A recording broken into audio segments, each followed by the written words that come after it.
Welcome to Ladies Talking Leafs. I'm Chris. And I'm Sil.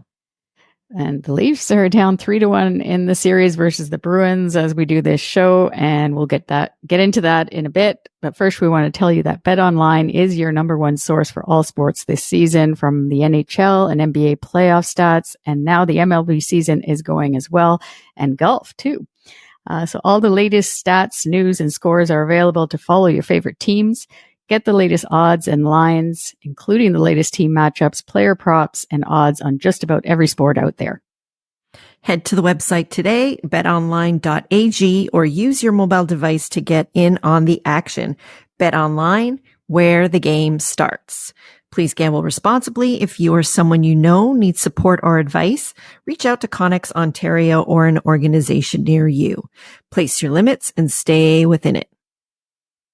All right, so we're starting the show off on a positive. Yes, there are some positive things out there. Thank you to everyone who follows us on social media. On Facebook, we have quite a few Leaf fans who engage with us. Kenny Slobodzian, who is really positive. Got to give him that, Kenny. And Betty Ann Perro and Diane Hoy, to name a few, on Facebook. And thank you for sharing your thoughts on the Leafs with us. And on YouTube, we want to thank Jeffrey Curry, who told us he was a first-time listener and enjoyed our show. We also want to thank Penny Hellstrom and Kim Hunt for subscribing to our channel. Yeah. And don't forget to hit that subscribe button or follow button wherever you listen or watch our show. Now we just want to take a minute to remember Hockey Night in Canada broadcaster Bob Cole, who passed away at the age of 90 earlier this week. And I posted on our X feed the play that really stands out to me, and it's that Nick Borshevsky goal. And I always remember the words, "This has been an unbelievable turn of events." I was like, oh my God. And then I remember it running out onto the balcony and waking up Sil's neighborhood after that. But yes, that's my call. Cause that was truly an unbelievable series, and just to win it in overtime like that, Game 7, Nick Borshevsky, and back in 93. And, he had many, many great calls, but for a Leaf fan, that was my call. What was yours? Yeah, we need an unbelievable turn of events this time around as well. So hopefully he'll be calling that one in Game 7 for us, from up there in heaven. So my favorite one, I have to go back to that same playoff run, because really, we had some really great ones in the 2000s, late 90s as well. But the ones in the early 90s ones, there was so much, we've been going through some rough times here. It's a bit of an emotional roller coaster, but that time back in the 80s, people don't even remember. I think it's PTSD, and we all sort of forget how bad it was back then. So in that 92, 93 run, it was just wow, we hadn't seen that kind of success for so long. So for me, the one that I hearken back to is the Gilmore wraparound goal versus St. Louis and that double overtime. The reason why I like that one is because we were actually at that game. So when I watch that feed and I watch that highlight and I hear his call, it really takes me back to that moment again. And I get to relive it. Because the way he described it was just so great as well. So, that's the one that I would pick. Boiling hot in Maple Leaf Gardens. Yeah. And we were in the standing rooms in the Reds section behind the Reds. But, that was funny that, Cujo actually tagged Dougie in that on his story feed on Instagram. Mm-hmm. That was hilarious. Mm-hmm. But, so rest in peace, Bob Cole. Yes. So now it's time to get into the predicament the Leafs find themselves in. So without any further ado, let's talk Leafs. All right. So we're like all Leaf fans, basically. We're pretty down or pissed. In my case, I was pissed off, and a lot of other fans pissed off too. But I think the first thing that pissed me off too was losing both games at home, basically. For sure. Yeah. And I really think that Game 3 That was the one we really needed to have. Yeah. But go on. Yeah.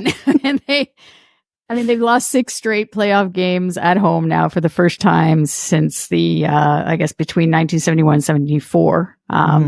And I don't know. It's funny because every playoff game we've been to, like that first 10 minutes, like they always say the team, like the visiting team has to get through that first 10 minutes for the home, because the ice is tilted. The home team is like all over you. And in neither game, 3 or 4, it wasn't like that. It's like they freeze. I don't know. And to me, they didn't look nervous at all in either of these 2 games. And I thought like there have been other playoff series past where they've seemed a lot more nervous, a lot more gripping their sticks, more nervous, tentative. I didn't get that feeling these last 2 games. They're just, I don't know. They just don't. And then this whole thing about the fans, like not being into it, let's just say. And all of a sudden now last night's crowd on Saturday was so much better. I was like, really? I'm like, great. Like who cares? Like if you can't channel that energy from the fans, right? Like, and bring it on the ice. Like the coach shouldn't have to motivate you to be at a home playoff game in the Stanley Cup playoffs. Like, I'm sorry, you should be motivated yourself. You're getting paid however much. And it just looked like, not that they didn't care. I'm sure they care, right? And that they want to win. They do. Right? Like they obviously want to win, but there's just, again, it's the same old story. There's just something that the it factor, as we say every year, it's just not there for this group. What I kind of wonder, is, when you have your team stacked with guys that are elite like this, they've, for the most part, for their career, they've pretty much been able to do whatever they want on the ice without having to make too many adjustments. And now, that is the name of the game in the playoffs. It's all about adjustments. And no one seems to be able to make these adjustments. And the changes they make, we're going to get into that part later, make no sense either. Yeah. But the thing is these guys, like by now, they should know what's coming. And what bothers me the most is that, you've got one identity for the regular season, and then all of a sudden you think you can flip the switch and play differently for the playoffs. And I think that is the real mistake, because I don't think they really understand what that means, that, this is now playoff hockey and the Bruins are playing playoff hockey. Yeah. But that doesn't mean that the Leafs should be changing the way they play. Like, it's all fine and good that, they're matching them, hit for hit and all of that. And they've got the most hits out of all the series between these 2 teams. But if hitting and focusing on that is taking you off your game, then is it worth it?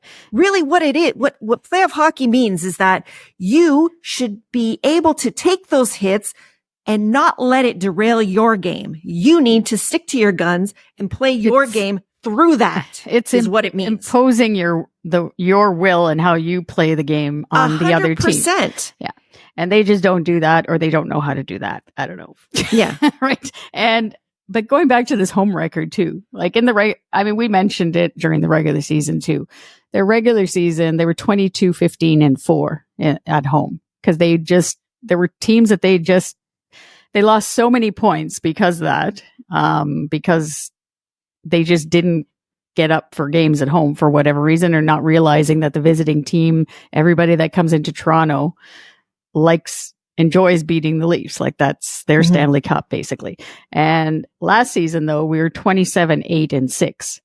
So there's quite a bit of a difference there from last season to this season. Yeah. And I don't know what it is about this like being at home, but they obviously if they can win game 5, which I am actually expecting that they are going to put us through more pain, and that they're going to pull it out on game 5.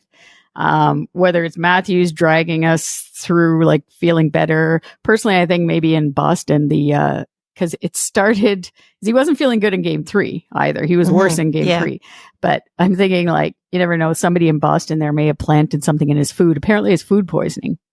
Well, that's the only thing that makes sense to me, because,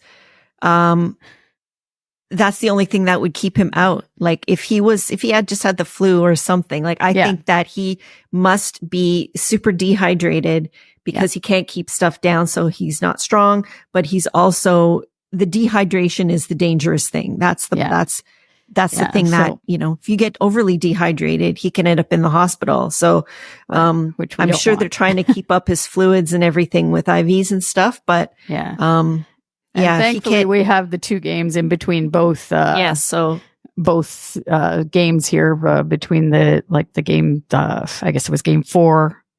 No, sorry, games 2, 3 and 4. We had the 2 games, and then now we have another 2 days off, between games before game 5. So I'm fully expecting them to take game 5. It's going to be close, but I think they're going to, and then they'll probably have one more home game, and hopefully that home game they'll be well, I mean, I think it hasn't looked good so far, obviously, but that is the thing that's so painful, is that this team, if there's a team out there that can do it, it's this one.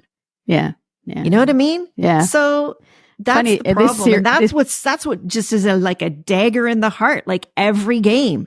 Yeah. Because even now we hold out hope. Yeah. Because they have the weapons. Yeah. And if they just freaking start pulling on the same rope, like Mike said last show, I think that's what happens is they just, when things start to fall apart, instead of like pulling closer, they just basically all let go of the rope, and it just, rowing, as Mike said, rowing in the same direction. In the same direction. And they just go around in circles over and over and over. That's, anyway, so still we hold out hope because yes, if a few things start going their way, I suspect that Willie is going to get better and better with each game. Yeah. Maybe that shake up on the bench is what Mitch needed to get his head back to where it should be, because obviously he went out right after that and scored.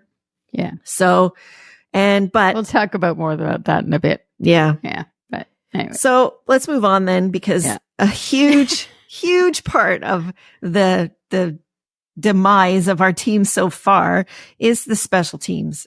It is absolutely in the toilet. It's horrific. So the power play is, makes me sick even saying it, 7.1%, which is the last out of all the playoff teams. So even the Predators are slightly better, a wild card team.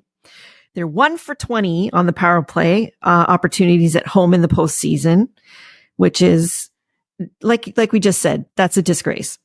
Penalty kill. 53.8% in this series, which is third last of all the playoff teams, only better than the Kings and the Stars. So like the Stars, that's an interesting conundrum there also. Yeah. So yeah.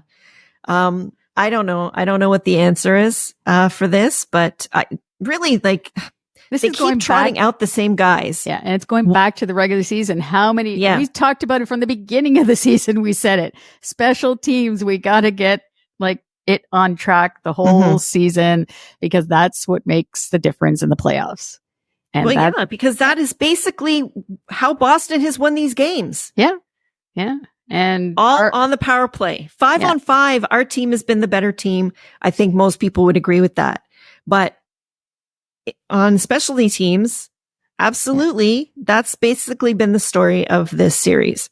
Yeah. And in my opinion, after this season, if we do lose this series, definitely, I'm not going to get into Sheldon Keefe. We'll get into that later. But with Guy Boucher, he's out the door. He's either changed positions or he's gone, because obviously he's in charge of the power play, and it's just not going well the whole season. It hasn't been for majority of the season anyways. They were 7th overall in the regular season, but still. And what kills me is Keefe in the presser after saying, he was asked, what should they change? He's like, now isn't the time to make changes. Pardon? Well, why didn't you make the change in March then, when it was crap back then too? Why didn't you do something then? Not to mention, they play all these video coaches. I'm pretty sure they have video of when our power play was the top in the league at some point this season. Yeah. We're paying the video coaches. Yeah, that's right. So why are they not, looking at that video and basically looking to that and saying, okay, can we pull some of what we were doing then and do it now? Yeah. The thing I see on the power play, like, it's that stupid drop pass that we talk about all the time. All teams do it, but we're just too slow at it when we're coming through at the neutral zone. And yes, all the teams, including in the regular season, they're pressuring us because they can see how slow we are transitioning into the O zone.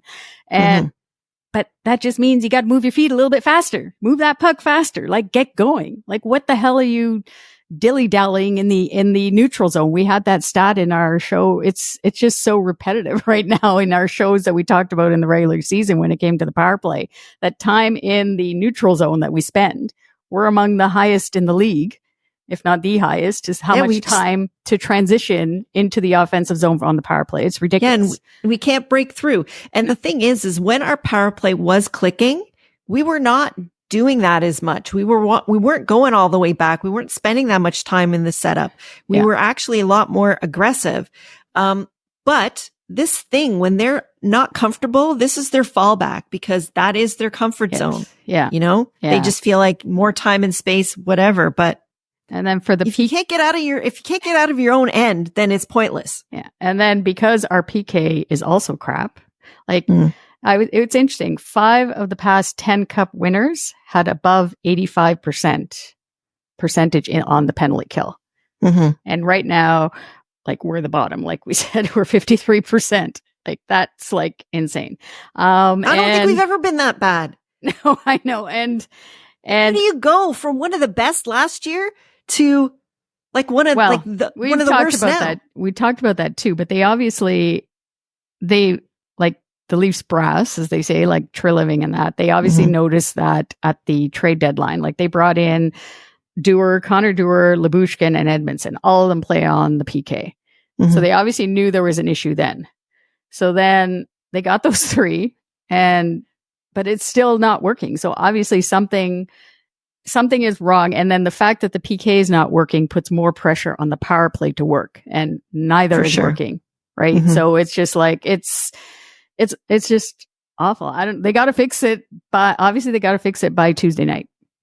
Well, yeah. And the fact that they took Dewar out last night, that was a mistake. I have to say that I think that last night's game, one of the people that I noticed the most and I think had a great game was Edmondson. He was a real, calming influence out there. And I think he played a great game. But, he almost scored in the third there. Yeah. They just missed. He's only one guy though, right? Yeah. So, unfortunately, but I think that it could have been a lot worse if he didn't have as good a game as he did. Yeah. All right. Enough about special teams. Let's move on to this core 4, core 5. Let's just say Morgan Riley has been pretty quiet. I have to say, I know that Mitch has gotten a lot of people on him calling him invisible, but there's a few other people invisible. Oh yeah. Also. No. And I'm done with these guys. I off the air, I was telling Sil, I went through the history before just to in my research for this show. And I look back to say, okay, I knew there was a time that, I just didn't feel that these core players were going to mesh together and win lots of Stanley Cups, like Mike Babcock said. It's funny. Like, after last year was would have been his last season as a Leafs coach if he went the full 8-year contract. And I remember him saying at his press conference how, we're going to win lots of Stanley Cups and I might even stay longer. It's like, we're nowhere near that. Right? It's just like unbelievable that way. But I remember, I guess it was after we lost to the Bruins in that 2018-19 season again in Game 7, that I thought and that's like 3 seasons into, I guess the Matthews era.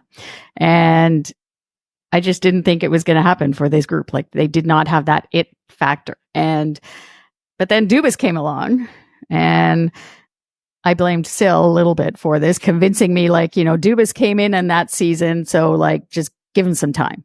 So I gave him some time.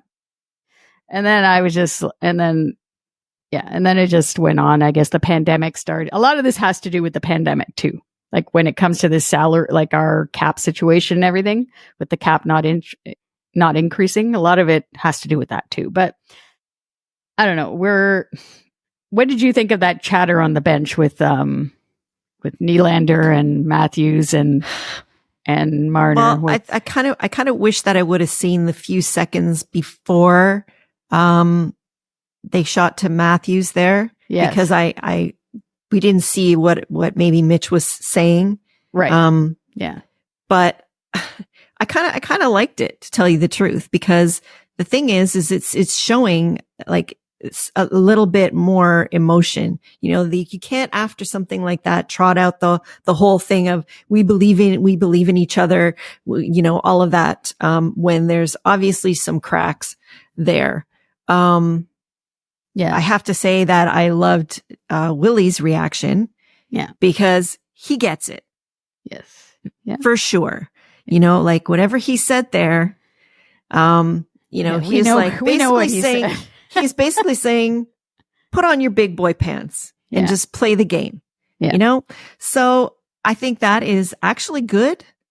It's like you talk about, married couple that never fights, and people say, oh, they must have the best marriage. That's not always the case. Sometimes you have to have these disagreements. And if they're starting to get fired up, like I'd like to see how fired up they're getting in the dressing room then after that, Yeah, that would have been something to be a fly on the wall there in that intermission, right? That would have been interesting. I don't know. And obviously it did something, because the very next period, somebody went out there and scored. So finally made himself seen. Yeah. So it's just like I don't know. I mean, you have to take their post-game comments, obviously, with a grain of salt. They obviously, whatever, they're programmed to talk to the media in a certain way and programmed answers and that kind of thing. But you don't see any accountability. It's always denial sort of thing, right? Or like just the usual explanations. And we know that they don't hate each other or anything like that. And like you were saying, they're pushing each other that way, and that's a good thing. They were saying, Elliot Friedman mentioned in the intermission that maybe like it was like Pittsburgh. Was it Malkin and Kessel that had the argument on the bench? Yes, and I remember that. I very clearly remember that. Yeah. We all know what happened that year. Yes. Yeah. So it was kind of interesting for him to reference that part. I don't think that these guys are, I guess, going to take the situation like that, just because I just don't think they have it in them. I don't know. It's just been too long. I mean, the thing is that, we have a lot of history now to go on, and they so far have not proved that they do have it in them. So it's going to take some real heroics on all of these guys' parts to actually get it done. I mean, look at last year, just to get that one series. That was heroics by John Tavares. He basically showed up and took the game on his shoulders in that game that got us over, right? And Morgan Riley also came up huge in that series as well. And I mean, the other guys, they also contributed too. But the big moments, those are the ones that I remember, in overtimes and stuff like that. But speaking of that, I mean, one of the people that is, I think has been lacking in this series has been John Tavares in particular, because I mean, as much as I hate Brad Marchand, that is a captain, ladies and gentlemen, out there on the ice, and I mean, obviously Hockey Night in Canada is really pumping up that narrative, because they show him every chance they get, pumping up his bench and, high-fiving the guys after, going off the ice and all of that stuff. But you know what? He was trained by one of the best, Patrice Bergeron, and he used to do that all the time too. Maybe not in the same, Marchand way that he does. Yeah. But you know what? He is showing up in those big moments, and he has been the star of this series, really, which makes me sick to say. But I am not seeing anything from our captain at all. Yeah. Yeah. It's the same stoic kind of John Tavares that we're seeing all the time. He's got one gear, it looks like.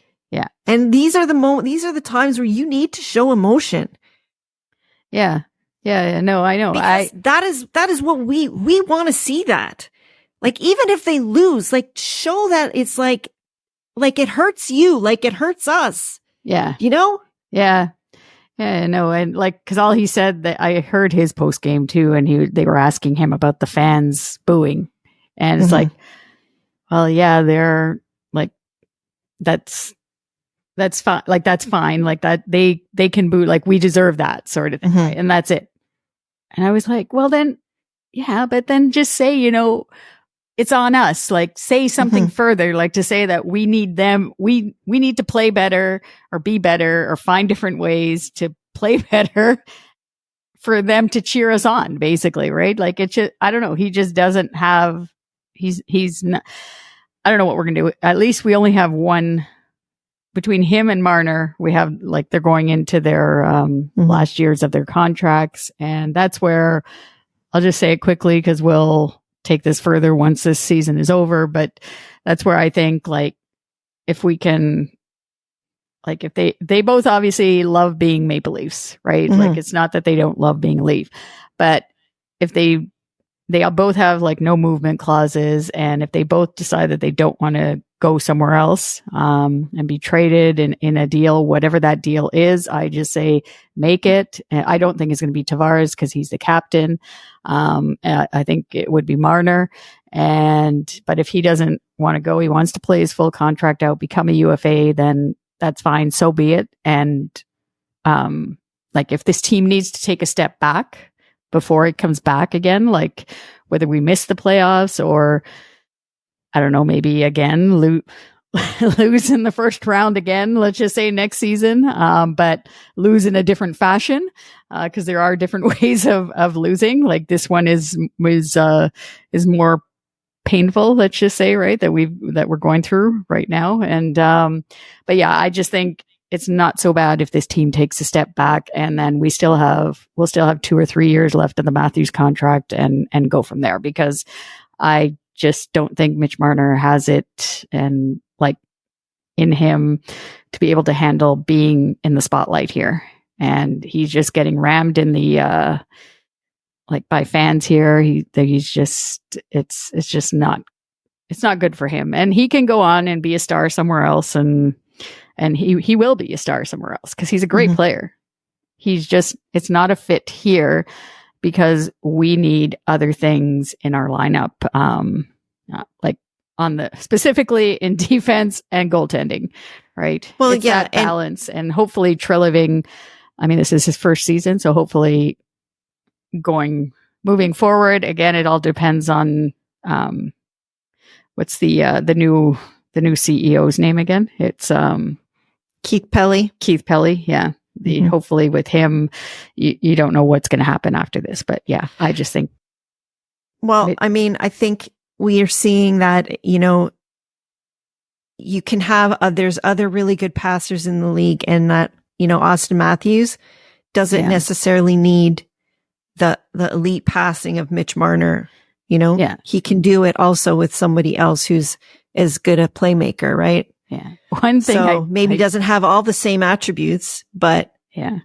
Going back to that discussion on the bench there that they had, I thought it was hilarious because Matthews said whatever he said to Marner, and Bertuzzi was beside Matthews, but he leans back, like, he's like, I'm not part of this. I'm not part of this. Right? And then somebody on X said, he's kind of like saying, I'm not going to be here next year, so I don't really care about this conversation right now. I thought it was hilarious. I was just like, I really hope, I mean, he's another one that actually, he's great.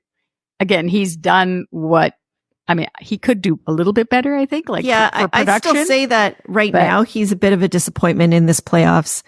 I think that he is overly consumed. I don't know. This is the thing. It's like the organization has it within their power to take the freaking cell phones away from these people.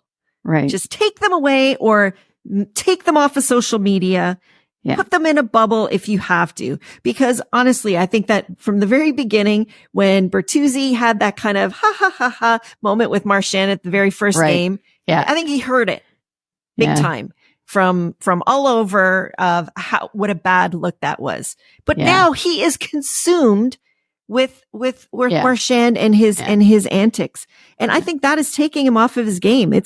All of this stuff is a distraction, and our team is eating into it. Just completely just taken by it. I guess it's frustrating because it's happened before. It's a repeat, right? Yeah. It's from that 2013 series, although none of these players except for Morgan Riley was there. Then this 2018-19 series versus the Bruins, and now it's happening again, right? Like, except that we were in the driver's seat for those two, and now we're not. So for the maybe the 2018 one we were. The 2013, no. 2013 we actually had the exact same record. Now we lost our two games at home. Yeah. Well, so I look back there you go. on it. We made it to game 7 for that one. Yes, we made it. Yeah. That was why it was it was just a different way to crush us, because they made it to the game 7 and then they lost the way they did in 2013. I mean, that's whatever. It's a totally different team with James Reimer in goal and all that. But yeah, so I don't know. I just don't think these guys have it. And I went through it just to see, I guess, I'm going to leave it, actually, those other statistics about Dubas, because that's something for the postseason. We'll save that for another time, because that just made me more pissed off today when I was looking at that. And let's move on now. Okay. Let's go. Thoughts on Sheldon Keefe. So he's now 4-12 at home in the playoffs. Yay. So 5th season as head coach. Yeah. Mm-hmm. And I think for that, I think it's time for a new voice. Like, he's had his opportunity. And in this series, I just think that he's not making the detailed adjustments that are needed.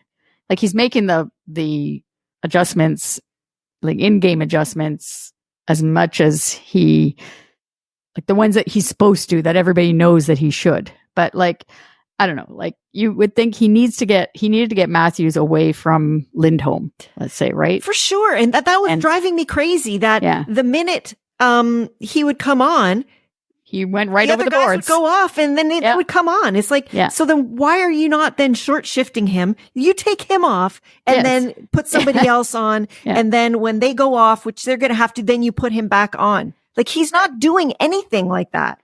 Yeah. Yeah. No, he's just giving them the upper hand that way. He's just like saying, he's not countering. Yes. So maybe he's making the adjustments, but he's not countering at all. Yeah. Yeah, that's what it is. Yeah. And so that's just one thing. And I mean, but when it goes back to the special teams, bottom line, he's ultimately the one that is responsible for that. Like the head coach, like regardless of Guy Boucher and Mike Van Ryn, like they're in charge of the PP, the penalty kill, but Keefe oversees all that. And it's obviously not, that's been the main difference in this series, is the special teams. And so he's getting like an F in that department as well. Big time, because there's just been when it comes to special teams, like there's been no adjustments there at all. No, instead, this is the thing. It's like the games and his strategy is a microcosm of their power play. It's like, we just talked about how their comfort zone is going back and coming into, from their zone, and with that big swing back, and, and it's so slow and predictable. He's slow and predictable too, because he is not making any changes there. Basically, he has the ability to split it up 50-50 for even that would be something different. But no, he's still continuing to put those guys out on for like a minute 40. Right. What you have the ability to switch people up completely. Yeah. Put JT and Marner on one and move, the other guys up. Yeah. Yeah. No, there's lots split it up. Or split it up. Different look. Like, different. Yeah. I do give him, because you said you expected it, but I do give him a thumbs up to try and give them a jolt, I guess, is putting Joseph Wall in goal, like in the third period. That I thought was a good move. Do you think he's going to start in game 5? I think so. And I think it's because, he's calm back there. Even when he's not playing, even when he's letting goals in, he's still kind of unflappable. I don't know. At this point, after pulling Sammy, like, do you really think you can go back to him when he's like pretty fragile? Yeah. He has let in some bad goals. Actually, game 3, you can hang some of that on him. Yeah. No, definitely. Like, he's been fine. He's been fine. Yeah. We need better than fine. And he was better than fine last season when we won that first round. Yeah. Yeah, that's right. And you never know. We might have these, I guess, seeing that wall. Obviously, he didn't let anything in when he came in the third. You never know. Like, he might have gained some confidence from that. And by going into that do or die situation, like you said, he has that calm demeanor in him. So he might be the one to maybe get in the heads of the Bruins a little bit that way. So I don't know. We'll see about that. The other thing that Sheldon Keefe, I guess, going back to him, he said, it was funny. He's like, there's nothing with his post-game comments. He says, there's nothing wrong with the effort level tonight. Guys are competing. It's physical hockey. Guys are trying. It's a good team over there that's limiting us. You can question a lot of things, but you can't question the effort. It's like, blah, blah, blah, blah, blah. It's the same story all the time. We know that they're trying, but it's like, obviously, whatever's, he doesn't have any other strategies. That's the other thing. Like, they talked, Kevin Bieksa, I think, noted on it on Hockey Night in Canada last night. Like, you need to have like the plan A, B, C, D, like in game for strategy. If they do this, you do this. It doesn't seem like he has any of that. Like, to go do it. I think that is what is really the kicker, is that it's like that whole, it's the definition of insanity, basically. It's like they keep trying to do the same thing over and over and over, and it's not working. And it's not their game, basically. Like we were saying originally. Like, they need to be playing like the Avalanche are playing. Like, I look at those West games and I'm like, damn it, I wish we were in that conference, because we would be killing it. Yeah. Because that is our game. That is closer to how we play. The way they play over there. Yes, it's tough hockey. Yes, there's less space, but they are playing fast possession. You know, like here, it's just like freaking skating through mud, and they're trying to skate through the mud, but that's not their game. No, it's not. And they have to change it by starting Tuesday night. They got to change it, or they'll be teeing up the golf course, and we'll start hearing all those lovely Leaf haters out there with their jokes and blah, blah, blah. But yeah, the series isn't over. No, not by a long stretch. And, we expect they're going to go to the game 6. I think so. What happens there, we'll see. But yeah, and we'll be back in a week's time. And who knows, maybe we will be talking about what happened in game 7, on the Saturday night. We'll see. And so, just a reminder about that. We are going weekly for the Leafs playoff run. So hit that follow or subscribe button wherever you listen to or watch our show, and don't miss an episode. If you can take the time, we'd love to hear from you, and leave us a rating or review. 5-star. And let us know what you think of the show. It's easy on Apple and Spotify, and it's important for us as exposure, as a source for Leafs content. And we thank you for taking the time. And another way to help us out is by visiting our Ko-fi page at Ko-fi.com. You can follow us there. And if you choose to, you can buy us a coffee. Any donation goes towards helping us produce the show and making it even better for you. You can find the link to our Ko-fi page on our show notes or any of our social media profile pages. And as always, we want to thank our healthcare workers and first responders for everything that they do. We thank you as always for listening and watching Ladies Talking Leafs, presented by Bet Online. Till next time, go Leafs, go. Never give up. Never surrender. Never. Do you believe?